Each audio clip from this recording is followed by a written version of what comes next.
Yo, what is going on, my dudes? Welcome to another RuneScape news coverage video. For this video, we're going to be talking about more of the Temple of Aminishi and the bigger update that it actually encompasses, Elite Dungeons. So without any further ado, let's jump right into the video. Let's go.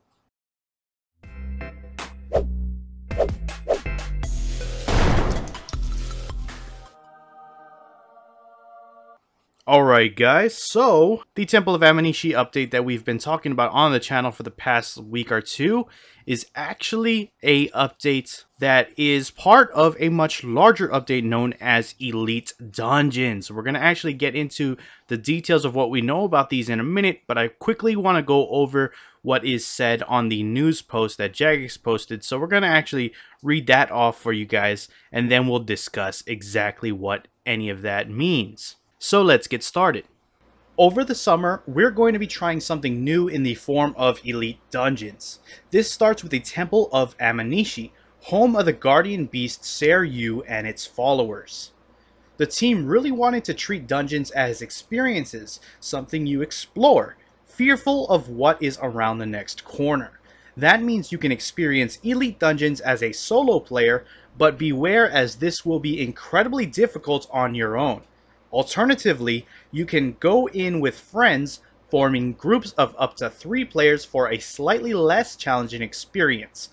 If you are only interested in the plentiful story and lore, then you can enter it in story mode, where the difficulty is lowered. Expect Dungeoneering XP, tokens, and new loot for your efforts. We're going to start with Aminishi in June, but we have already begun work on the second Elite Dungeon for later in the year, with the potential of more in the future. The shot below might give you a hint of the second Elite Dungeon, which will continue narratively from the first. So there you have it, there's no question about it. We know exactly what the Aminishi Temple is. It is a new type of dungeon, new type of way of training dungeoneering known as Elite Dungeons.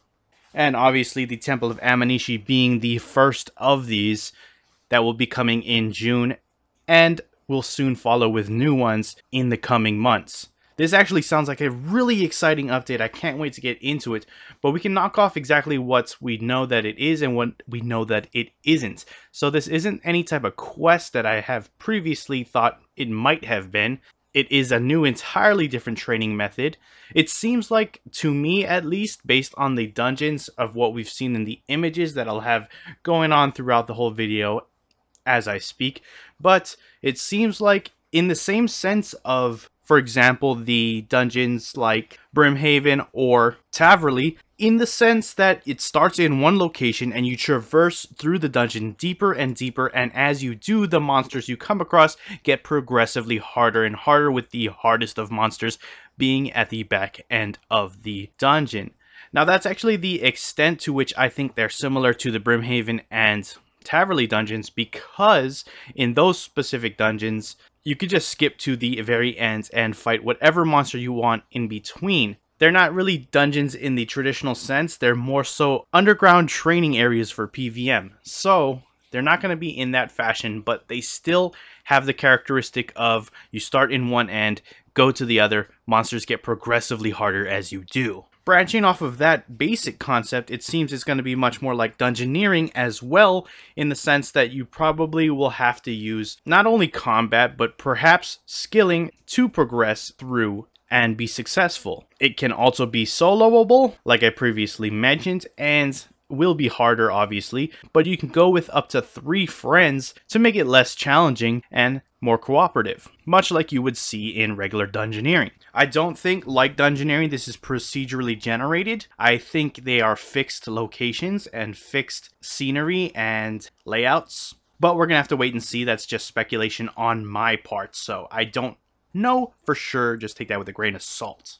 So we do know that this is also being a new training method for dungeoneering, seen as you will be getting dungeoneering XP for it, as well as dungeoneering tokens. I don't know how much better, if this is going to be better than your standard dungeoneering, or if this is something to complement your regular dungeoneering, but either way, there will be new rewards with it. I don't know if that means things you spend with dungeoneering tokens or things you actually get as drops from whatever you happen to kill.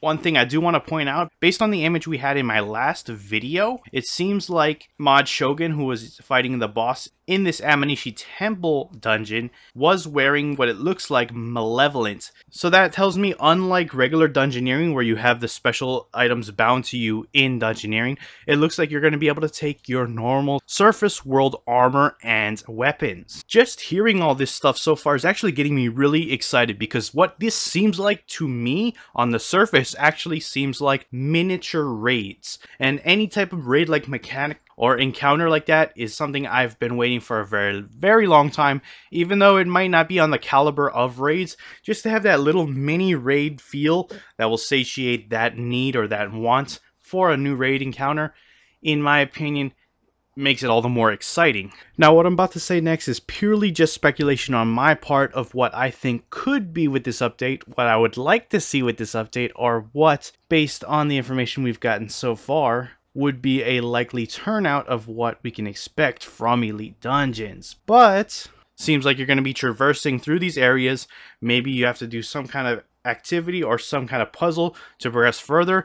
Maybe you have to fight some monsters or a mini boss and then progress further. Maybe there's some environmental hazards that you have to work around with your teammates in order to get behind or get around obstacles. And then you have to defeat the final boss at the very end, and you'll probably get not only, like I said, Dungeoneering XP and tokens, but some kind of loot pool or some kind of chest you can plunder and receive whatever new rewards this has. We don't know anything about the rewards in and of themselves, so all we know is that there will be new rewards. Very curious to see what kind of things are going to be on there. I can't even imagine at this point. Again, those are just my speculations, but if you have any cool ideas of exactly how these are going to play out and what kind of rewards we can expect from these, I'd love to hear what you guys have or what you can come up with. And I don't even know what the other next dungeons besides the Temple of Aminishi will be. Although they did say that it will be progressing the story from the Aminishi Temple. Doesn't necessarily mean it needs to be something in the Arc region or anything near it. They could be expanding very far into a very different reach of the game world. Because the next image that they show us for the following Elite Dungeon after Aminishi Temple is this one that you see right here, a very lava-based area. I don't know where that is. Maybe that's somewhere in the wilderness. I don't know exactly, but it does look environmentally contrasted from Aminishi. Very, very different. Let me know what you guys think about it. In fact, let me know what you guys think about this entire update. Is Elite Dungeons something you're really excited about? If it lives up to whatever it seems to be, that being like mini raid encounters with up to 3 friends, then I could not be more happy. This seems like a very exciting update. I really want to get my hands on this, but we only have to wait till June. It's not very long. Just about a month and a half to 2 months and before we're going to be getting our hands on this, at least the Aminishi one, and this is exciting. I don't know what this means if you've been following my videos on this topic about the graphical update to Sirenic. I am starting to think that less and less that it has anything to do with this in particular. Probably doesn't, but it still might. It's not necessarily 100% sure. It could just be that the same JMods that are working on that also happen to be working on this as a side project, and they'll probably just release it at the same time. I don't know.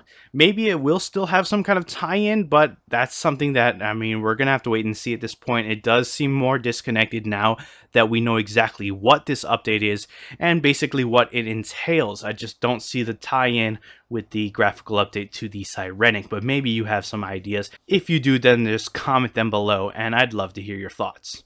But yeah, it seems like that's pretty much all we know at this point. The images do look amazing that you've been seeing on screen. It does look like some really interesting type of content that I do want to delve into as soon as possible. We will be getting more information about it on a live stream next week on the 17th on Tuesday. That is 4 p.m. UTC. And I will be covering information that we get from that. If you don't stay tuned for that, do not worry. I will cover it here on the channel. So I got you covered. Again, love to hear what you think about it. That will wrap it up for the video though, guys. I will see you next time. If you enjoyed it, hit that like button. If you're not subscribed yet and you want to stay up to date on all things RuneScape related, then hit that subscribe button. Anyways, I appreciate you watching. I am out. Peace.